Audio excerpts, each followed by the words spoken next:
नमस्ते। एक सवाल है जो शायद कभी ना कभी हर किसी के मन में आता है। ये जो दुनिया हम देख रहे हैं, सुन रहे हैं, महसूस कर रहे हैं, क्या ये वाकई में असली है या फिर ये सब हमारे दिमाग में चल रहा एक बहुत ही बड़ा, बहुत ही कॉम्प्लेक्स शो है? चलिए आज इसी चौंका देने वाले सवाल की तह तक चलते हैं। तो सवाल बहुत सीधा है। क्या हमारी हकीकत सच में वैसी है जैसी वो दिखती है? इसका जवाब हमारी पूरी सोच को हिलाकर रख सकता है, क्योंकि शायद हमारा पूरा जीवन, हमारे सुख दुख, प्यार, डर, ये सब कुछ बस सिग्नल्स यानी संकेतों का एक खेल है। आइए इसे और करीब से समझते हैं। हम इस दुनिया को सीधे सीधे अनुभव नहीं करते। नहीं, हम इसे सिग्नल्स के एक जाल के जरिए महसूस करते हैं। जैसे किसी फूल की खुशबू या संगीत की कोई धुन। ये सब क्या है? ये सब संकेत ही तो हैं जो हमारे हर अनुभव की नींव रखते हैं।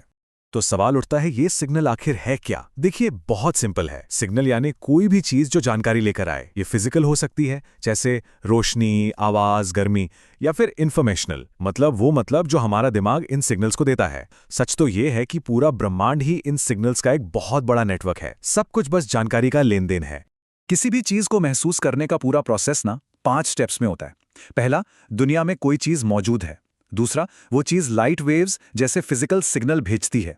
तीसरा, हमारी पांचों इंद्रियां, हमारी आंखें, कान, ये सब उन सिग्नल्स को पकड़ते हैं। चौथा, दिमाग इन सिग्नल्स को प्रोसेस करता है। और पांचवा, सबसे जरूरी स्टेप, हमारे मन के अंदर एक अनुभव पैदा होता है। और यहीं पर सबसे बड़ी बात छिपी है। एक वस्तु जो बाहर की दुनिया में है और उसका अनुभव जो हमारे दिमाग के अंदर है, ये दो बिल्कुल अलग अलग चीजें हैं। हम कभी भी वस्तु को डायरेक्ट नहीं जानते, हम तो बस उसके दिए हुए सिग्नल से बने अनुभव को जानते हैं। और अगर दिमाग ही हकीकत बना रहा है, तो इसका मतलब क्या हुआ?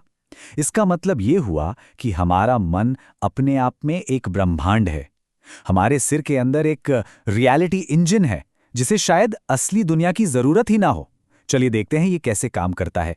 वेदांत दर्शन में एक बहुत गहरी बात कही गई है, मन एव मनुष्याणाम कारणम बंध मोक्षयो। इसका मतलब है कि हमारा मन ही हमारे बंधन और हमारी मुक्ति का कारण है। सारी हकीकत हमारे मन के अंदर ही बनती और बिगड़ती है। इसका सबसे बड़ा सबूत चाहिए तो सोचिए सपनों के बारे में। जब हम सो रहे होते हैं, तब बाहर से तो कोई सिग्नल नहीं आ रहा, राइट?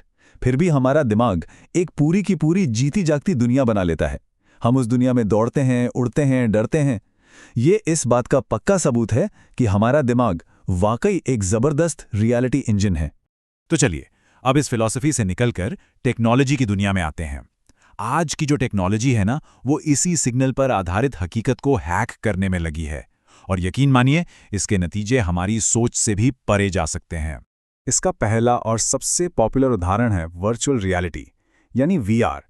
वीआर ने ये साबित कर दिया है कि अगर आप अपनी इंद्रियों को मिलने वाले सिग्नल्स को कंट्रोल कर लें, तो आप दिमाग के लिए एक बिल्कुल नई और बिल्कुल असली लगने वाली हकीकत बना सकते हैं। और अब इससे भी एक कदम आगे की बात करते हैं, ब्रेन कंप्यूटर इंटरफेस यानी BCI। ये एक ऐसी टेक्नोलॉजी है जो दिमाग और किसी मशीन के बीच सीधा कनेक्शन बनाती है। ये सिर्फ इंद्रियों को बेवकूफ़ नहीं बनाती, ये सीधे दिमाग की भाषा में उसके सिग्नल्स के साथ बात करती है। जरा सोचिए, BCI के जरिए रिमोट एम्बॉडीमेंट मुमकिन हो सकता है। मतलब एक इंसान की चेतना, उसका कॉन्शियसनेस, एक रोबोटिक शरीर के जरिए दुनिया का अनुभव कर सकती है। शरीर दिल्ली में बैठा है, लेकिन चेतना मंगल ग्रह पर एक रोवर के जरिए वहां की जमीन को महसूस कर रही है। कमाल है ना? और ये हमें भविष्य की एक बिल्कुल नई तरह की यात्रा की ओर ले जाता है। एक ऐसी यात्रा जहां हमारा शरीर नहीं, बल्कि सिर्फ हमारा मन ही ट्रैवलर होगा। और ये कोई साइंस फिक्शन नहीं है, ये आने वाले कल की एक सच्ची संभावना है। यात्रा का ये विकास देखिए। आज हम वर्चुअल रियलिटी में हैं, कल शायद रिमोट एम्बॉडीमेंट मुमकिन होगा, और दूर भविष्य में शायद थॉट ड्रिवन ट्रैवल, मतलब सिर्फ सोचने भर से कहीं भी पहुंच जाना, किसी भी अनुभव को जी लेना। भविष्य की तस्वीर कुछ ऐसी हो सकती है। ये हाड़ मांस का शरीर एक ही जगह पर एक पेड़ की तरह स्थिर रहेगा, लेकिन हमारी चेतना, हमारा कॉन्शियसनेस पूरे ब्रह्मांड में कहीं भी पलक झपकते ही सफर करेगा। तब यात्रा लाइट की स्पीड से होगी, क्योंकि वो बस इंफॉर्मेशन का फ्लो होगी।